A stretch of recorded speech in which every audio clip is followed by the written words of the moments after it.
결혼을 앞둔 한 젊은 청년이 자기 아버지한테 찾아가서 결혼을 해야 되니까 집을 사달라고 졸라댔습니다. 결혼해서 새 살림을 차려야 할 아들에게 집을 사줄 형편이 되지 않았던 아버지는 아들을 향해서 너는 어떻게 그렇게 철이 없느냐고 야단을 쳤습니다.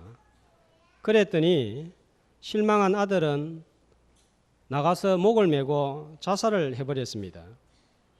그 사실을 안 아버지 역시 자신과 아들에 대한 원망과 분노와 절망감에 휩싸여서 2시간 후에 아들 따라서 자살을 해버리는 어이없는 일이 발생했습니다.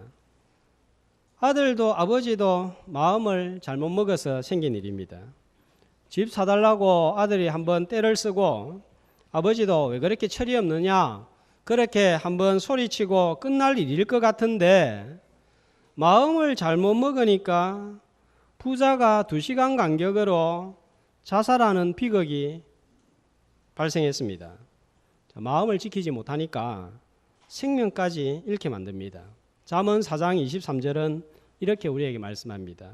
한 목소리로 모든 지킬 만한 것 중에 더욱 내 마음을 지키라. 생명의 근원이 이에서 남이니라. 아멘. 마음이 얼마나 중요한지 마음 먹기에 따라서 사람이 살 수도 있고 죽을 수도 있다 하는 말씀입니다. 마음을 어떻게 가지느냐에 따라서 행복할 수도 있고 불행할 수도 있습니다. 키도 크고 좋은 학교 나오고 좋은 직장에 다니는 젊은 여성이 있었습니다. 남들이 볼 때는 아주 괜찮은 엘리트였습니다. 그런데 이 여성은 자신을 생각할 때 늘 자기 눈이 작다고 생각했고 쌍꺼풀 가진 사람을 보면 그 눈을 그렇게 부러워했어요.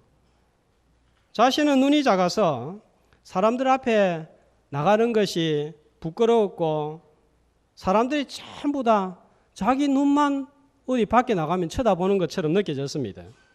사람들이 자기 앞에서 수근거리고 있으면 세상에 저렇게 작고 못생긴 눈도 다 있네 하는 소리처럼 그렇게 들렸습니다. 그 소리를 하고 있을 거야 이렇게 생각이 들어졌습니다. 그래서 선글라스를 끼고 다니고 싶은 마음이 굴뚝 같았지만 그러면 더 이상할 것 같아서 그러지도 못했습니다. 그런데 더 이해할 수 없는 것은 자기의 남자친구한테 눈에 대해서 말하면 남자친구는 늘 무슨 말을 하는 거야. 내 눈은 결코 작지가 않아. 그렇게 이야기를 해도 이 여성은 도무지 믿지를 못했습니다. 그러던 어느 날 엄마를 졸라서 엄마와 함께 성형외과 의사를 찾아가서 눈을 크게 하는 수술을 하려고 했습니다. 여기 눈 위에 있는 살을 조금만 찢어내면 눈이 이렇게 커지게 되는가 봅니다.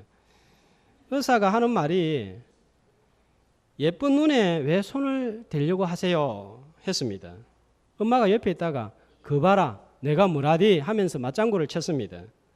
이렇게 말을 하는데도 불구하고 이 여성은 이렇게 작고 못생긴 눈을 예쁜 눈이라고 하다니 저 의사는 배가 부른 모양이다. 돈이 많아서 수술할 필요가 없는 모양이다. 또 이런 생각을 가졌습니다. 마음이 잘못되면 자신이 세상이 전부 다 비뚤어지게 되어 있습니다. 아무리 좋은 말을 해도 마음이 비뚤어져 있으면 그 말이 비뚤어지게 들립니다. 세상이 자신이 외모가 문제가 아니라 마음이 문제가 되기 때문에 우리 삶에 문제가 많습니다. 마음은 지치고 말라가는데 행복을 찾느라 성공이나 소유나 외모에 관심이 쏠려서 마음을 돌보지 않습니다. 그러다가 잠이 안 오고 조바심이 나고 불안에 빠집니다. 삶이 무너져 내립니다. 잠언 16장 32절은 또 이렇게 말씀을 하고 있습니다. 같이 자기의 마음을 다스리는 자는 성을 빼앗는 자보다 나으니라. 마음이 무너지면 인생이 무너집니다. 어려운 일을 만나도 마음을 잘 다스리면 쉽게 넘어가지만 마음을 잘못 다스리면 그동안 쌓아온 삶의 성이 무너집니다. 그래서 다리에서 뛰어내리고 밧줄에 목을 메고 작은 일에도 분노를 폭발합니다. 마음을 잘 다스리지 못해서 그런 것입니다. 지난주에도 마음에 대해서 말씀을 드렸습니다. 마음이 즐거워야 얼굴이 빛난다고 했습니다. 아무리 얼굴을 때리고 찢고 볶아도 마음에 근심이 있고 마음이 편안하지 않으면 아무리 피부 관리를 해도 얼굴은 이상하게 되어 있습니다. 어떻게 해야 마음 관리를 잘할 수 있겠습니까? 자, 오늘 말씀을 보니까 마음을 어떻게 하라고 말씀하죠? 내 아들아, 마음을 어떻게 하라고요? 내게 주며 네 마음을 나에게 달라, 하나님께 주라, 하나님께 드리라 합니다. 자, 이 마음 정말 신비하고 신기합니다. 이 마음이 어디에 있습니까? 도대체 이 마음이 뭡니까? 라고 질문을 하면 참 복잡합니다.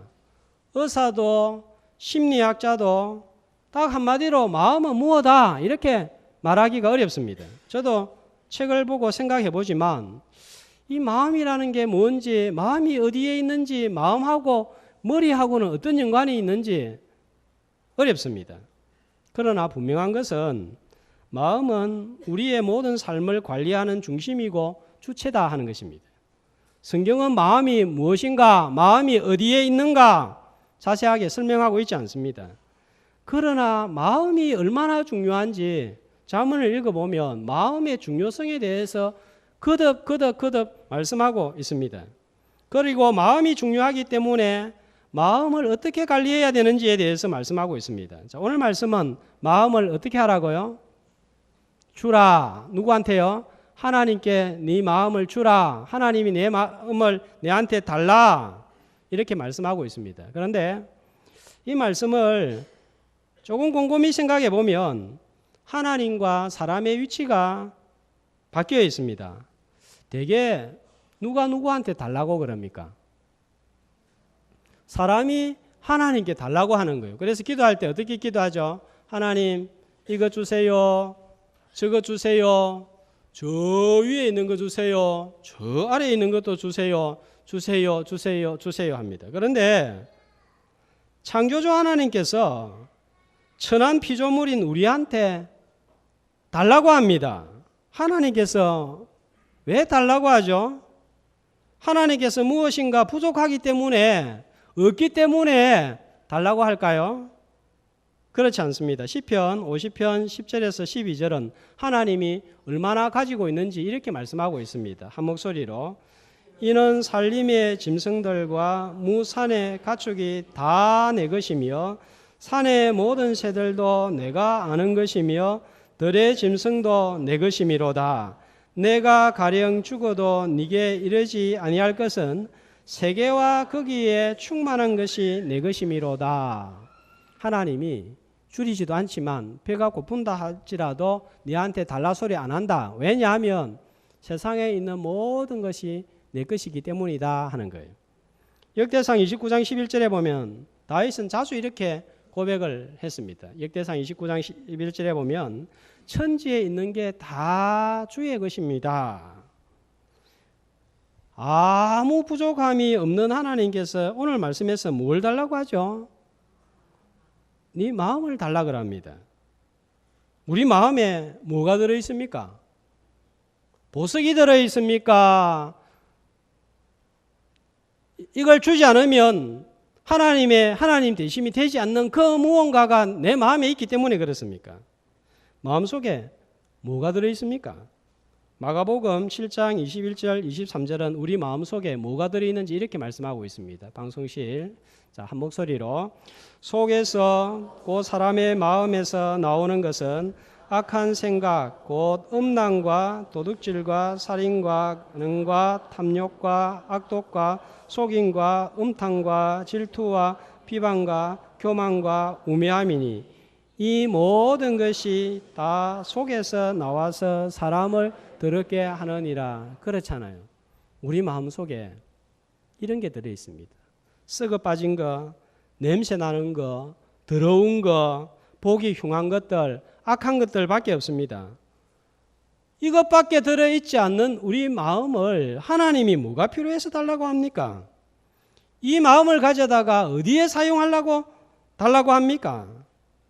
우리 안에 있는 제일 좋은 것들만 전부 뽑아다가 하나님께 드린다 해도 하나님에게는 이게 소용이 없습니다. 그런데도 하나님은 이런 썩어 빠진 쓰레기 같은 마음을 달라고 하는 이유가 무엇입니까? 내 마음을 달라고 하는 이유는 하나님이 필요해서가 아니에요. 착각하지 말아야 됩니다. 왜 마음을 달라고 합니까? 그것은 하나님의 유익을 위해서가 아니라 우리의 유익을 위해서, 나의 유익을 위해서 달라고 하는 거예요.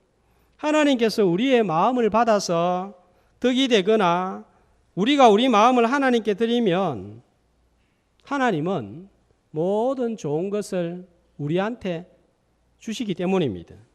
미국에 빌이라는 17세의 소년이 있었습니다. 10대에 예수님께서 자신을 위해서 죽으신 것과 그렇게 죽으신 예수님을 믿으면 자신의 죄가 사해진다는 사실을 듣고 믿고 구주로 영접하고 그리스도인이 되었습니다. 그리스도인이 된 후에 성경을 읽어야 되고 예배에 참석을 해야 되고 기도도 해야 된다는 사실을 알았습니다. 그런데 고민이 생겼습니다.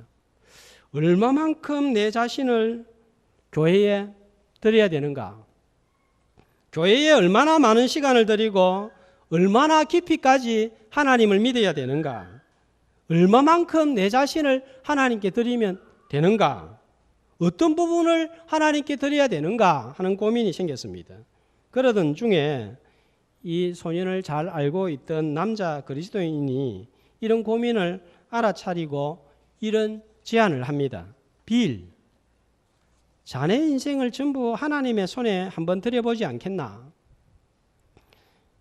삶의 모든 부분에서 하나님의 인도와 지도를 받아보지 않겠나? 삶의 모든 것을 들어서 그분이 정말 자네의 삶을 책임질 수 있는 믿을 만한 분인지 아닌지 한번 도전해보지 않겠나? 자네가 자네 인생을 이끌지 말고 하나님께서 자네 인생 전부를 이끌어 보도록 하나님께 맡겨보지 않을래? 그렇게 자네의 전 인생을 맡겼다가 만약에 하나님이 믿을 만한 분이 못 된다고 판단되면 그때는 자네가 자기 인생을 이끌어도 좋아. 어떻게 할래? 자, 이런 제안을 던졌습니다. 이 제안을 받고 빌이라는 이 소년이 깊이 고민을 하다가 이런 결론에 이르게 되었습니다. 그래, 이왕 하나님을 믿은 거 내 인생의 전부를 하나님께 맡겨보자.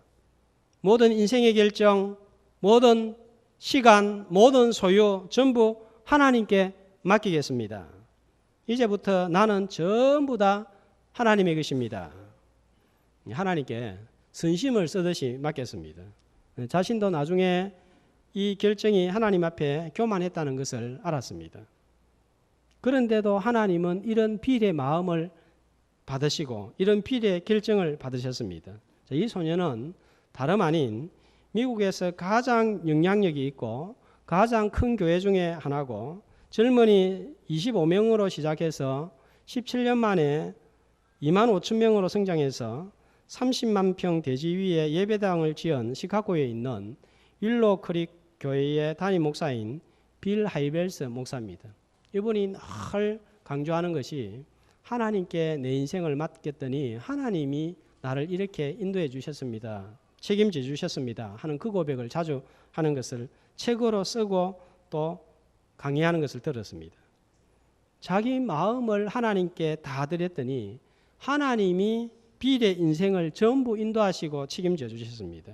자, 큰 교회이기 때문에 이분을 소개하는 게 아니에요. 이분은 17세에 자신을 전부 주님에게 드린 이후 지금까지 오전에 서너 시간은 반드시 성경과 기도로 시간을 가지면서 이 시간을 통해서 자기 마음을 하나님께 드리는 일을 계속하고 있습니다. 이분이 강조하는 말씀 가운데 하나가 잠언 3장 5절에서 6절 말씀입니다. 한 목소리로 너는 마음을 다하여 여호와를 신뢰하고 내 명철을 의지하지 말라. 너는 범사에 그를 인정하라. 그리하면 내 길을 지도하시리라. 내 마음을 드리면 하나님의 유익이 있는 게 아니에요. 하나님께서 나를 책임지고 인도하십니다. 내 마음을 하나님께 드리면 하나님이 은혜를 받고 감동을 받는 게 아니에요. 내 마음을 드리면 내가 은혜를 받습니다. 내 마음을 하나님께 드리면 내가 하나님의 자녀가 되고 영생을 얻고 구원을 받습니다. 내가 은혜를 받고 내 마음에 평안이 생기고 나에게 기쁨이 생기고 감사가 생기는 거예요. 하나님이 내 마음이 무엇이라고 달라고 합니까? 왜 달라고 합니까?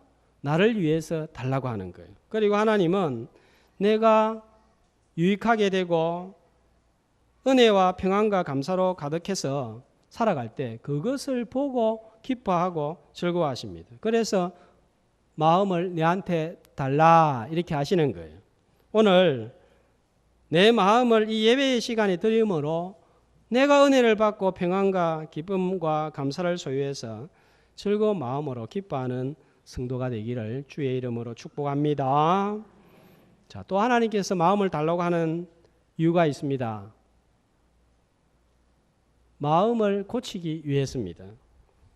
우리 마음은 보이지 않지만 우리 마음을 정밀하게 분석을 해보고 다 조사를 해보면 모든 사람들마다 마음이 고장이 나 있습니다. 40이 되고 50이 되고 60이 되고 70이 되면 몸에 어디엔가 문제가 생겨도 문제가 있는 것처럼 이 마음도 이 사람 만나고 저 사람 만나고 이 일 겪고 저 일 겪으면서 여기저기에 흠집이 나가 있고 문제가 있습니다. 병이 들어 있습니다. 멍이 들어 있습니다. 지쳐 있습니다. 때로는 아파서 울고 있습니다. 몸이 좋지 않으면 병원으로 달려가서 치료를 받습니다. 그런데 우리는 마음이 아프거나 병들면 그냥 내버려 둡니다. 그러다가 쌓은 삶의 성이 무너집니다. 병이 찾아옵니다. 마음에 병이 든 것조차 모르고 삽니다.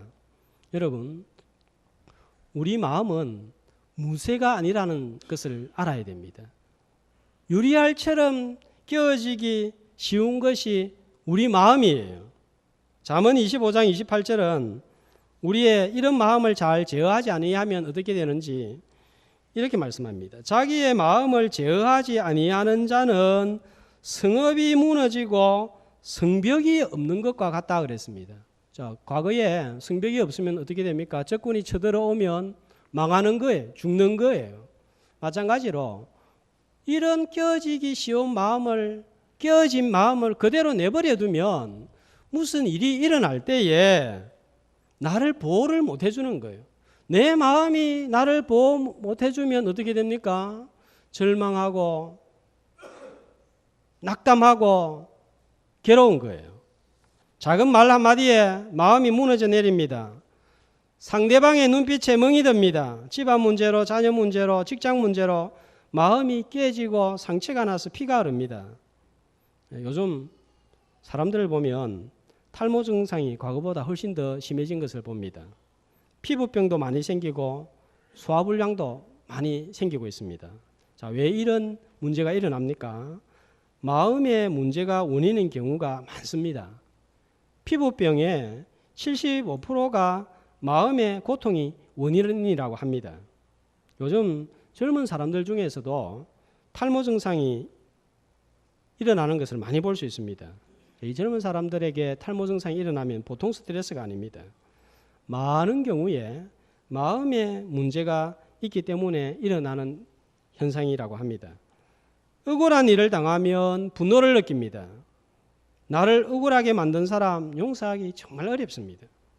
이렇게 분노와 억울함이 쌓이면 마음이 병들고 마음이 병들면 몸이 병듭니다. 치료를 받아야 됩니다. 그런데 내 마음에 무슨 문제가 있는지도 모르고 삽니다. 자라면서 이 사람 저 사람 이 일 저 일 경험하면서 상처를 받아서 주눅이 들고 열등감이 생기고 화병이 생겼는데도 모르고 사는 거예요. 간혹 사람들 가운데 행동하는 것을 보면 저건 좀 이상하다, 좀 지나치다 싶은 행동들이 있습니다. 음식을 먹는데 지나치게 욕심을 부리고 지나치게 신경을 쓰는 사람이 있습니다. 어떤 사람은 지나치게 사람의 관심을 받으려고 합니다. 어떤 사람은 교회 안에서 지나치게 목회자에게 관심을 받고 싶어 하는 사람이 있습니다.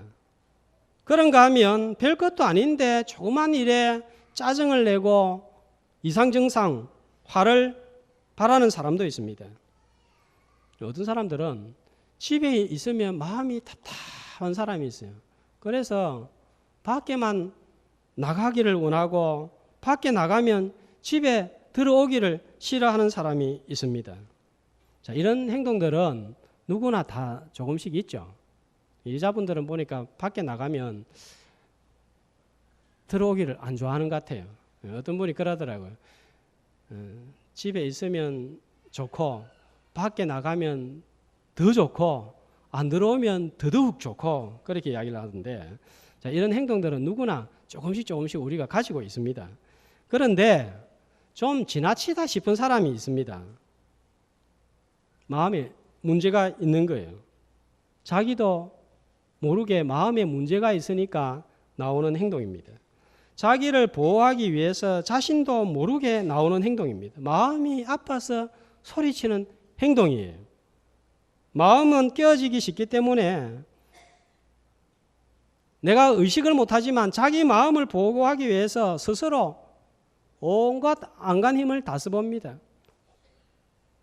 화를 내어보기도 하고 또 때로는 많이 구심구심거려 보기도 하고 지나치게 친절하기도 하고 이렇게 해서 자기 마음을 보호하려고 이렇게 저렇게 안간 힘을 씁니다. 그러나 그렇게 안간 힘을 써도 내 마음을 다스리지를 못합니다. 깨어진 마음을 막지를 못합니다. 내 스스로 내 마음을 보호할 능력이 없기 때문입니다. 깨어진 마음, 병든 마음, 아픈 마음, 우는 마음 가지고 누구한테 가지고 나갈 수 있겠습니까? 사람한테 가지고 나가면 자존심이 상하고 부끄러워서 이야기 못합니다. 그거 다 받아줄 사람도 없습니다. 그래서 또 그거를 감추려고 입을 탁 닫고 여기저기 꼭꼭 숨겨두고 있습니다. 쌓아둘수록 이게 병이 되는 거예요. 문제가 되는 거예요. 치료는 안 되고 엉뚱한 데서 풀이를 하는 거예요. 하나님께 가지고 나가야 됩니다. 에스겔 36장 26절은 하나님께서 어떻게 우리의 마음을 만지시는지 이렇게 말씀하고 있습니다. 한 목소리로 새 영을 너희 속에 두고 새 마음을 너희에게 주되 너희 육신에서 굳은 마음을 제거하고 부드러운 마음을 줄 것이며, 딱딱하고 완악한 마음 하나님께 가지고 나가면 하나님이 부드럽게 만져주시는 거예요. 답답한 마음도 하나님께 가지고 나오면 숨이 트이는 마음으로 만들어주시는 거예요. 호세아 6장 1절은 또 우리에게 이렇게 말씀하고 있습니다. 같이 오라 우리가 여호와께로 돌아가자.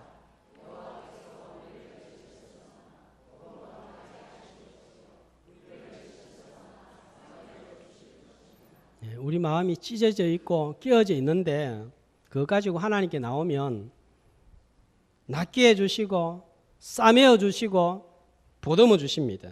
가지고 나오면 불쌍한 마음 같으니라고 그것 때문에 그동안 그렇게 아파하고 울었냐, 그동안 얼마나 마음이 힘들었겠냐, 이제 내가 그 마음을 만져줄게, 고쳐줄게, 안아줄게, 위로해 주시고 고쳐주십니다.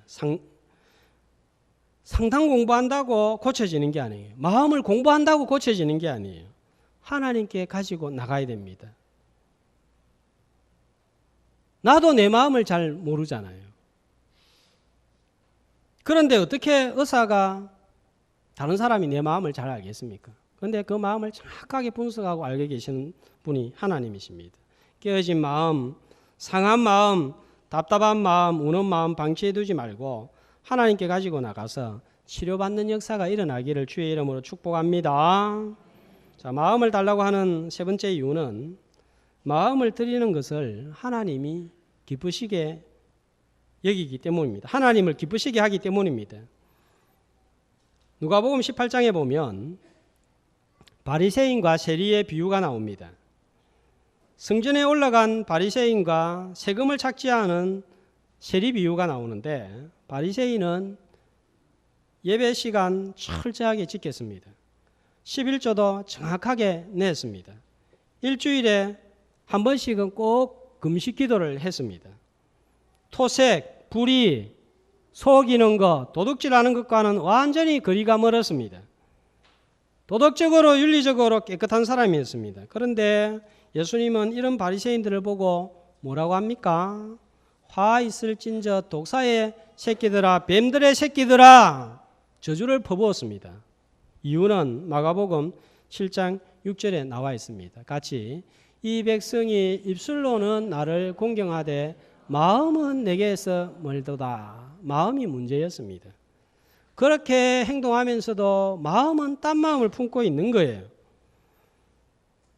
누가복음 18장 14절에 대신에 누구를 인정하는가 하면 바리새인이 아니고 세리를 보면서 이 사람이 의롭다 하심을 받고 그의 집으로 내려갔다 그랬습니다.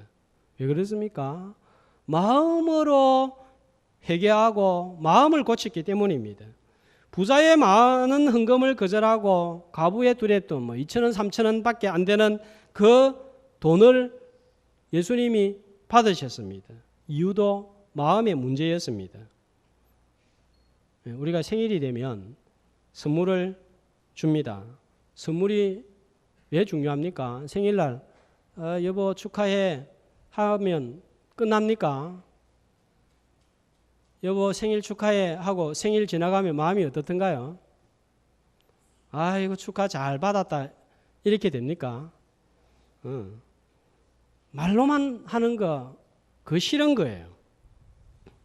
예쁜 포장지에 선물을 넣어가지고 축하해 하면 입이 해 벌어집니다. 왜 그렇습니까? 선물을 받아서 좋기도 하겠지만 그런 정성 속에 마음이 들어있는 것을 알기 때문입니다. 사랑한다 하면서 보이지 않는 것을 표현하기 때문입니다. 11조가 중요한 이유가 뭡니까? 보이지 않는 마음을 표현하는 거예요. 하나님께서 나한테 자녀도 주시고 남편도 주시고 가정도 주시고 직장도 주시고 먹을 것 주셨습니다. 다 하나님이 주신 것입니다. 보이지 않는 마음을 눈으로 보이는 내가 제일 중요하게 여기는 물질로 하나님께 표현을 하는 거예요. 그래서 하나님은 나의 주인이십니다. 신앙 고백으로 드리는 것이 11조입니다. 매주일 감사헌금 왜 합니까? 하나님, 이번 주간도 위험한 일도 많았고 어려운 일도 많았지만 하나님께서 주의 날개 그늘 아래 품어주시고 지켜주셔서 이 자리에 나왔습니다. 참 감사합니다. 보이지 않잖아요. 그걸 표현하는 게 매주일 감사헌금입니다. 마음이 들어있는 거예요. 우리 교회에 음식이 맛있는 것은 다 알고 있습니다. 일반 식당에 가서 먹어보면 너무 맛이 없어요. 우리 교회 음식하고 비교해보면 너무 맛이 없어요. 왜 그럴까요? 우리 교회 성도님들의 음식 기술이 좋아서 그런 게 있습니다. 그런데 더 중요한 거는 음식을 만들 때에 식당 주인들은 어떻게 만듭니까? 이거 팔아가지고 얼마 남겠나 이거 생각하지만 우리 교회 집사님, 군사님들은 음식 만들 때 애들이 우리 교회 성도들이 이거 먹으면 얼마나 좋아하겠노? 얼마나 맛있어 할까? 여기에 마음이 있으니까 음식이 맛있는 거예요. 오늘 식당에 들어가 보니까 아침 10시에 들어갔는데도 얼마나 푹푹 찌는지 너무너무 힘든 거예요. 너무너무 뜨거운 거예요. 자, 그런데도 이 수고를 아끼지 않습니다. 마음이 들어가 있는 음식, 맛이 있습니다. 그래서 손끝에서 맛이 난다고 하지 않습니까? 마음이 들어가 있어서 그런 거예요. 하나님께서 어마어마한 교회를 지어달라고 하지 않습니다. 하나님을 기쁘시게 하려고 높은 지위에 오를 것을 요구하지도 않습니다. 마음을 달라고 합니다. 마음이 없는 드림과 봉사는 하나님을 기쁘시게 못합니다. 마음이 담긴 헌금, 마음이 담긴 봉사, 마음이 담긴 섬김을 받으시는 거예요. 마음이 담긴 섬김, 마음이 담긴 봉사, 헌금으로 하나님을 기쁘시게 할 수 있기를 주의 이름으로 축복합니다. 그러면 이 마음을 하나님께 드려야 되는데 언제 드리면 좋을까요? 하나님은 언제든지 우리가 마음을 드리는 것을 좋아하십니다. 그럼 오늘 말씀을 보세요. 언제 네 마음을 달라 그럽니까? 시간을 두고 생각해보고 드려라. 이런 암시가 전혀 없습니다. 언제 드리는 것이 제일 좋을까요? 지금 드려야 되는 거예요. 즉시 드려야 되는 거예요. 대부분 내일 드려야지, 다음부터 드려야지 생각을 합니다. 내일이 언제입니까? 성도의 달력에 내일이 있어서는 안 됩니다. 우매자의 달력에 있는 시간이 내일입니다. 우매한 사람들은 내일, 내일, 내일, 다음에, 다음에, 다음에 외칩니다. 그러나 지혜로운 자들은 뭐라고 합니까? 오늘, 오늘, 오늘, 지금이라고 합니다. 자, 요즘 휴가철입니다. 해운대에 수십만 인파가 몰려서 물놀이를 한다는 뉴스가 연일 보도되고 있습니다. 그런데 지난주에 휴가철인데 해운대에서 교통사고가 발생해서 3명이 사망하고 20여 명이 부상을 당했다는 소식을 들었습니다. 또 며칠 있다가 가족이 타고 가던 차가 사고가 나서 아내와 딸 그리고 손주 2명, 4명이 사망하는 사고가 발생했다는 소식을 들었습니다. 저분들하고 관련된 가족들 마음이 어떻겠나 생각하니까 너무너무 안 된 마음이 들었습니다. 그리고 신문을 보니까 지난 3년간 7월, 8월 휴가철에 일어난 교통사고 통계가 나와 있었는데 58,263건이 발생했고 이 중에 약 1,100건이 고속도로에서 발생한 사고였습니다. 휴가차 집을 나섰다가 참변을 당했습니다. 휴가 가면서 즐거운 휴가 나가면서 누가 이런 변을 당할 것이라고 생각이나 했겠습니까? 하루살이에 불과한 것이 우리 인생이라는 생각을 떨쳐버릴 수 없습니다. 내 마음을 드릴 시간이 많을 것 같은데 많지 않습니다. 지금 즉시 마음을 드리는 은혜의 시간이 되기를 축복합니다. 자, 그렇다면 마음 어떻게 드리면 될까요? 믿음으로 드려야 됩니다. 마태복음 8장에 보면 나병 환자가 주님께 나와서 뭐라고 외칩니까? 주여 원하시면 나를 깨끗하게 하실 수 있나이다. 주여 원하시면 나를 고칠 수 있나이다. 자, 이런 마음으로 주님께 나와야 됩니다. 주님이 원하시면 은혜를 주시고 내 삶을 반드시 책임져 주실 것이다. 나를 지도한다는 사실을, 인도하신다는 사실을 믿어야 됩니다. 내 마음을 드리면 주님이 고쳐주신다는 사실도 믿어야 됩니다.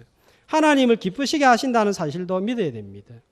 하나님께 나아간 자는 반드시 그가 계신 것과 그가 자기를 찾는 자들에게 상 주시는 이심을 믿어야 될지니라 그렇게 말씀했습니다.